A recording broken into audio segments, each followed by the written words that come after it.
Space கொடுக்கணும் அவருக்கு. பேதுரு போட்ல ஏறி உட்காந்துட்டார். அதுக்கப்புறம் அது பேதுரு போட்டு, பேதுரு ஏதாவது பேசினானா ஒண்ணுமே கிடையாது. பேதுரு பேசின வார்த்தைகள் எல்லாம் எழுதலாம். ஐயரே ஆண்டவரே, ஐயரே ஆண்டவரே, ஐயரே ஆண்டவரே. வீட்டுல போய் இந்த ரெண்டே சொல்லிட்டு இருக்காதீங்க. ஐயரே ஆண்டவரே, இவ்வளவுதான். ஐயரே ஆண்டவரே அப்படிங்கிறார். ஆமென். ஸ்பேஸ் கொடுக்கறான். ஏய் ஃபர்ஸ்ட் ரிக்வெஸ்ட் பண்றார், கொஞ்சம் தள்ளுவியாப்பா. தள்ளினதுக்கு அப்புறம் போடு வலைய. அதுக்கப்புறம் அவர்தான். அது என்னாச்சு தெரியுமா? படகு அமிழத்தக்கதாக.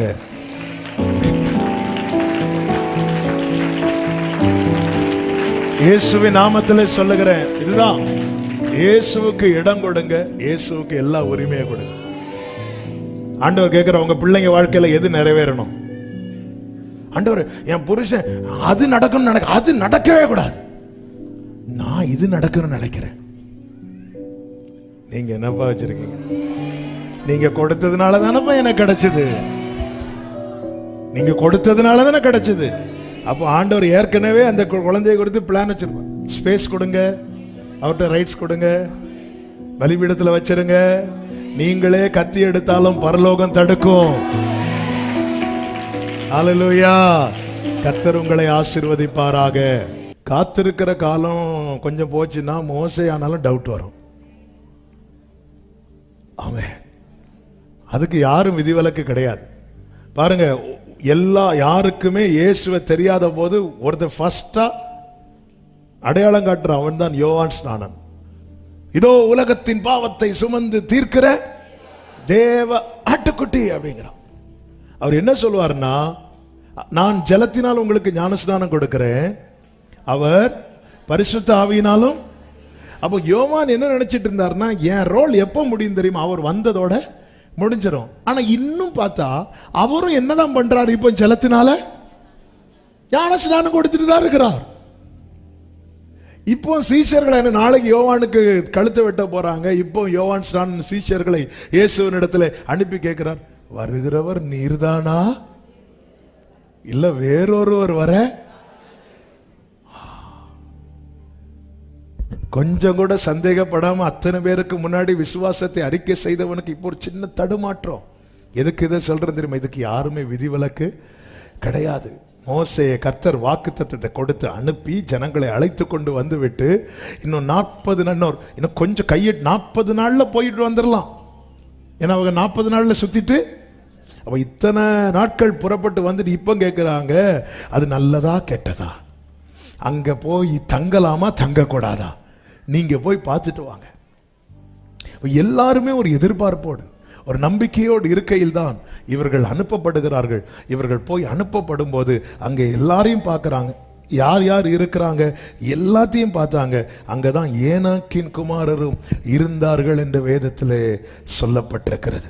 இப்பொழுது அவர்கள் சொல்லுகிறார்கள் 28, 29 வசனங்களிலே, அந்த தேசத்திலே குடியிருக்கிற ஜனங்கள் பலவான்கள், பட்டணங்கள் அரணிப்பானவைகளும் மிகவும் பெரியவைகளுமா இருக்கிறது. அங்கே ஏனாக்கின் குமாரரை கண்டோம். மறுபடியும் அவர்கள் சொல்லுகிறார்கள் 33, அங்கே ராட்சத பிறவியான ஏனாக்கின் குமாரராகிய ராட்சதரை கண்டோம். முதல்ல என்ன சொன்னாங்க? கொஞ்சம் கொஞ்சம் கொஞ்சம் இந்த ஆரம்பத்தில் கொண்டு இருந்த அந்த வேகம் 12 மணி தாண்டின கொஞ்சம் வண்டி ஸ்பீடு குறையும் தெரியும், இருந்தாலும் விடக்கூடாது. ஃபர்ஸ்ட் என்ன சொன்னாங்க,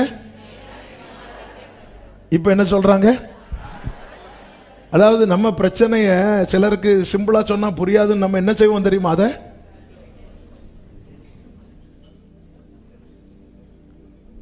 எனக்கு காய்ச்சல் தெரியுமா, என்னது எனக்கு காய்ச்சல் அப்படின்னு சொல்ற மாதிரி. அதாவது ஏனாக்கின் குமார், அதோட ஸ்டாப் பண்ண வேண்டியதானே? அது என்ன நீ சத்துருவ, நீ பெருசா? ஏன்னா இந்த காலை இதுக்கு இடையில தான் எழுப்பி என்ன சொல்றாரு தெரியுமா? அதை நம்ம எளிதாய் ஜெயிக்கலாம் சொல்லும் போது இவங்க இன்னும் அழுத்தி அங்கே ராட்சத பிறவியான இத்தனை காலம் அவர் மேகத்து கீழே இருந்து வாழ்ந்துட்டு அவர் கொடுக்கிற மன்னாவை எடுத்து ஞம் ஞம்னு அடிச்சுட்டு இப்போ இவன் வந்து யாரை பத்தி பிரசங்கம் பண்றான்? ஏனாக்கின் குமாரரை பத்தி. சத்துருக்களை நாம் எப்படி பார்க்கிறோம்? அவங்க பார்த்தாங்க, இந்த காலேப் சொல்றத கேட்டு நம்பிர போறாங்க ஜனங்க. அதனால நம்ம என்ன செய்வோம், ஏனாக்கின் குமாரர் என்று மொட்டையா விடாம, கோலியாத்து பெலிஸ்தியன் என்று மொட்டையா விடாம அவனுடைய சைஸ நம்ம சொல்லிட்டா,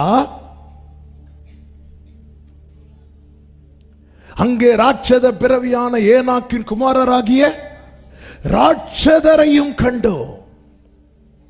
அடுத்த வார்த்தை சொல்லுவாங்க பாருங்க, நாங்கள் எங்கள் பார்வைக்கு வெட்டுக்கிளிகளை போல இருந்தோம், அவர்கள் பார்வைக்கும் அப்படியே. அதாவது இவங்களே டிசைட் பண்ணிட்டாங்க, அவங்களுக்கு நம்ம யார் தெரியுமா, வெட்டுக்கிளி. ஆனா கர்த்தர் என்ன சொல்லுகிறார் மோசேயை கொண்டு, உபாகம் 33 கடைசில, கர்த்தரால் ரட்சிக்கப்பட்ட ஜனமே, உனக்கு ஒப்பானவன் யார், உனக்கு சகாயம் செய்யும் கேடகமும் உனக்கு மகிமை பொருந்திய பட்டயமும். ஹல்லேலூயா. அதனால உன் சத்துருக்கள் உனக்கு இச்சகம் பேசி அடங்குவார்கள், அவர்கள் மேடுகளை மிதிப்பாய். ஆண்டவர் சொல்றார், ஜனங்க பாடுறாங்க, கர்த்தாவே தேவர்களில் உமக்கொப்பான. ஆண்டவர் மோசேயை பற்றி இன்னொரு பாட்டு எழுதுறார். என்ன பாட்டு? கர்த்தரால் ரட்சிக்கப்பட்ட ஜனமே, உனக்கொப்பானவன் யார். என்ன வேடுங்க இது? நாம சொன்னதான பிரச்சனை, நாம சொல்லக்கூடாது. அவர் சொல்றார்ல, அவர் எப்படி இருக்கிறார்? சகாயம் செய்யும் கேடகமும் யாருதான்? கேடகம் நீரே, மகிமையும் மகிமை பொருந்திய பட்டயம். எல்லாம் ரெண்டு கைய ரெடியா வச்சுக்கோங்க. கேடை எங்க வச்சிருப்பாங்க? கை கிடையிலையா? கேடை எங்க வச்சிருப்பாங்க? இடது கையில வச்சிருப்பாங்க. பட்டயம் எங்க வச்சிருப்பாங்க? சகாயம் செய்யும் கேடை யாருதான்? மகிமை பொறிந்த பட்டயம் யாருதான்? கேடயத்தை என்ன செய்யணும்? அது கேடயத்தை வச்சு என்ன செய்யணும்னு அது சொல்லணும். கேடயத்தை என்ன செய்யணும்? பிடிக்கணும். பட்டயத்தை என்ன செய்யணும்? பட்டயத்தை வச்சு என்ன செய்யணும்னா, நீங்கள் சகிக்க நியமிக்கப்பட்டிருக்கிறீர்களே. எனக்கு இப்போதான் தெரியுது ஆண்டவர் ஏன் என்ன 2 வாரத்துக்கு முன்னாடி இந்த வசனத்தை வச்சு பேச வச்சார். அதை வச்சு என்ன செய்யணும்னா, நீங்க சொல்றதெல்லாம் கரெக்ட். அதாவது நீங்க எல்லாம் பைபிள் காலேஜ் ஸ்காலர்ஸ் மாதிரி இருக்கிறீங்க. கேடயத்தை என்ன பண்ணணும்? சிம்பிள். பட்டயத்தை என்ன பண்ணணும்? கேடயம் யாரு? பட்டயம் யாரு? பிடிச்சுக்கோ, பிடிச்சுக்கோ. ஏனாக்கின் குமாரர் அல்ல, ஏனாக்கினே வந்தாலும் உன்னை தொட முடியாது. ஹல்லேலூயா, ஆமென் சொல்லுங்க பார்க்கலாம். இதுதான். அதனால அவரை இருக. ஏசாயா 26:3 என்ன சொல்லப்பட்டிருக்கிறது? உம்மை உறுதியாய் பற்றி கொண்ட மனதையுடையவன், உம்மையே நம்பி இருக்கிறபடியால் நீர் அவனை. ஹல்லேலூயா, இருக பிடிச்சுக்கோங்க, விடமாட்டேன். யாக்கோபு தேவனை இருக பிடித்தான். அதனால அவன் கெஞ்சினா கதறினா அப்படின்னு பைபிள்ல எழுத, அவன் போராடினான். அவன் உண்மையில அங்க என்ன பண்ணாரு? கெஞ்சினாரு, கதறினாரு. அது சொல்லப்பட்டிருக்கிறது. இல்லைன்னா நமக்கு அது தெரியாம போயிடும்ல. அதனாலதான் இன்னொரு இடத்துல அது சொல்லப்பட்டிருக்கிறது. ஆனா ஆதியாகமத்தில் எழுதப்பட்டிருக்கிறது, அவன் போராடி மேற்கொண்டான். ஆண்டவர் சமூகத்தில் எவ்வளவுக்கு எவ்வளவு இவங்க என்ன பண்ணாங்க தெரியுமா? திராட்சை கொலையை தூக்குறதுல ஆண்டவரை விட்டாங்க. அதான் எரேமியாவை கொண்டு சொல்லுவார், நீங்க வழியிலே உங்களை நடத்தி கொண்டு போகும் வழியில அவரை விட்டுட்டீங்களே அப்படின்னு. இவன் ஏனாக்கின் குமாரரை பார்த்துட்டு என்ன அப்படி உண்மையில பயம்தான். என்ன பண்ணிருக்கணும்னா அங்கிருந்தே வந்திருக்கணும். ஆனாலும் போகும்போது கொலையோட தான் வராங்க. சில கல்யாண வீட்டுக்கு போனா 2 பழத்தையாவது பாக்கெட்ல போட்டு வந்தாதான் நிம்மதி. வரும்போது கொலையோட வராங்க. இதுல ஒரு வெளிச்சத்தை ஆவியானவர் காட்டினார். இன்னைக்கு அநேகருக்கு என்னன்னா, கானானுக்கு போறதுக்கு விருப்பம் இல்லை, அங்க உள்ளது இங்க வேணும். எனக்கு அப்படிப்பட்ட உபதேசங்கள் நிறைய போயிட்டு இருக்கு. பரலோகம்னு ஒன்னே கிடையாதுன்னு சொல்ற சில 8 அறிவு 9 அறிவு ஜீவிகள்லாம் இருக்கு. அதை நீ இங்க அனுபவிச்சுட்டு இப்போ இங்கேயே அனுபவிச்சு வாழ்ந்துரு. இங்கேயே அனுபவிச்சு அதான் அங்க உள்ளது இங்க வேணும்.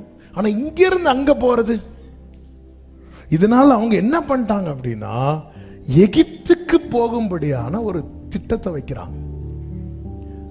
ஏன் இவங்க அடிக்கடி எகிப்துக்கு போகணும் சொல்ல காரணம் என்னன்னா, இவங்களுக்கு எகிப்துடைய லைஃப் ஸ்டைல் பிடிச்சிருந்து இப்போ திரும்ப எகிப்துக்கு போறாங்க. இடையில ரொம்ப புலம்புனாங்க, முறையிட்டாங்க, எங்களை எப்படியாவது வெளியே கூட்டு போயிருங்க. ஏன்னா அப்ப யார் இருந்தா தெரியுமா? பார்வோன் இருந்தான். அந்த டைம் இருந்த பார்வோன்னு அவனுடைய டீம் எல்லாம் போட்டு இவங்களை பாடாப்படுத்தினாங்க. இவங்க கண்ணுக்கு முன்னாடி அவங்க செத்துட்டாங்க. சில பார்த்துருக்கீங்களா? அண்ணா போலீஸ் நிக்கிறாங்க, ஹெல்மெட்டை எடுத்து மாட்டு போலீஸை தாண்டினதும் ஏதோ உயிர் தெழுந்த மாதிரி. அதே போலதான் நேரம் இவங்க வெளியே வந்துட்டாங்க. வெளியே வந்து சிவந்த சமுத்திரத்தை கடந்தது இவங்க கண்ணுக்கு முன்னாடி பார்வோன் செத்ததும் மெதுவா தோணி இருக்கும், இப்ப நம்ம போனா அந்த பாத்திரத்துல இறைச்சி அங்கேயே இருக்கும். இவங்க என்ன சொல்லுவாங்க? நாங்கள் இறைச்சி பாத்திரங்கள் அண்டையில் இருந்தது நினைக்கிறோம், இறைச்சி சாப்பிட்டது நினைக்கிறோம் சொன்னாங்களா? கொடுக்க மாட்டான் பார்வோன். அவனை வச்சு சமைக்க வைப்பான். சாப்பிடுறது யாரு? பார்வோம். நாங்கள் இறைச்சி பாத்திரங்கள் அண்டையில் இருந்தது அப்படி பார்த்தாவது எங்களுக்கு வயிறு நிறையும். அங்க எகிப்துக்கு போறோம். ஆனா இந்த இடத்துல தான் ஏனாக்கின் குமாரனோ யாரோ காலேப் சொல்றான், எளிதா. என்ன நிச்சயம் அந்த காலேபுக்கு? ஆமென். நேற்று, அதாவது இந்த பார்வை ஆண்டவர் அதான் சொல்ற, அவன் வேற ஆவி உடையவன். என்னாகும் 14:24 என் தாசனாகிய காலேப் வேற ஆவி உடைய. இவங்கள மாதிரி அவன் பார்க்கிறவன் கிடையாது. அதுதான், இவங்கள மாதிரி அவன் சிந்திக்கிறவன் கிடையாது. இவங்கள மாதிரி அவன் திட்டம் பண்ணுகிறவன் கிடையாது. அவன் வேற ஆவி உடையவன். நல்ல கவனமா கேளுங்க. நேற்று காலேபுடைய பார்வையை ஆவியானவர் காண்பித்து தந்தது. அப்படி சொல்ற, என்ன சுத்தி நேற்று சத்துரு இருந்தான், என்ன விடுவித்தார். இப்பொழுது என் சுதந்திரத்தை சுத்தி சத்துரு இருக்கிறான். ஆமென். எகிப்தியன் என்ன சுத்தி இருந்தான், என்னை விடுவித்தார். இப்பொழுது என் நன்மையை சுத்தி இருக்கிறான். அது வேற சத்துரு. நன்மையை சுத்தி இருக்கிறான். என்னை விடுவித்தவர். என் சுதந்திரத்தை சுத்தி இருக்கிற சத்துருக்களை நீங்களாக்க